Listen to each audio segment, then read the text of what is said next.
पांचवा प्रश्न है, निम्नलिखित संख्याओं में 9 का स्थानीय मान कितना है। यानी का, खा, गा, यानी 3 पार्ट दिया गया है। इन तीनों पार्ट में जहां जहां पर 9 है तो 9 का स्थानीय मान हमको निकालना है। तो हमने 3 पार्ट यहाँ पे लिख दिया है, का, खा, गा। अब यहाँ पे हम 9 का स्थानीय मान निकालने जा रहे हैं।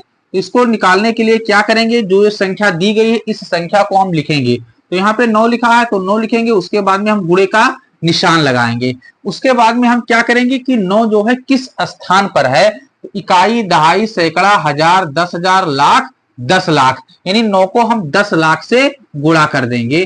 तो 9 को 9 गुणे 10 लाख यहाँ पे लिखेंगे। तो 10 लाख में कितने जीरो होते हैं, 6 जीरो होते हैं। एक लिखने के बाद में हम 6 जीरो यहाँ पर लिखेंगे, 3, 4, 5, 6, यानी 10 लाख गुणे 9 बराबर 90 लाख। यहाँ पे हम 90 लाख लिखेंगे, 1, 2, 3, 4, 5, 6। तो इस प्रकार से का में 9 का जो स्थानीय मान होगा वो 90 लाख होगा। खा में 9 का स्थानीय मान कितना होगा, तो यहाँ पे ढूंढेंगे कि 9 कहाँ पे है, तो 9 यहाँ पर है। तो हम क्या करेंगे, 9 लिखेंगे, उसके बाद में गुणे का हम निशान लगाएंगे।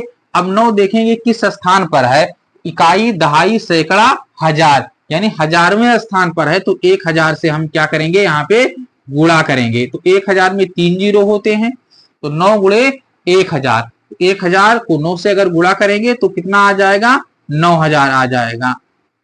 इस प्रकार से खा में जो 9 का स्थानीय मान होगा वो 9000 होगा। अब हम बात करेंगे गा में, गा किस स्थान पर है, तो यहां पर 9 है, 9 गुणे, अब 9 यहां पर किस स्थान पर है, इकाई, दहाई, सैकड़ा, यानी सैकड़े के स्थान पर है। सैकड़ा मीन्स होता है 100, तो यहाँ पे 100 लिखेंगे। उसके बाद में हम क्या करेंगे, 9 को 100 से गुणा करेंगे। तो 9 को अगर 100 से गुणा करेंगे तो कितना हो जाएगा, 900 हो जाएगा, 900 हो जाएगा।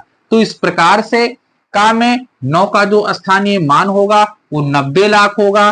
खा में 9 का स्थानीय मान 9000 होगा।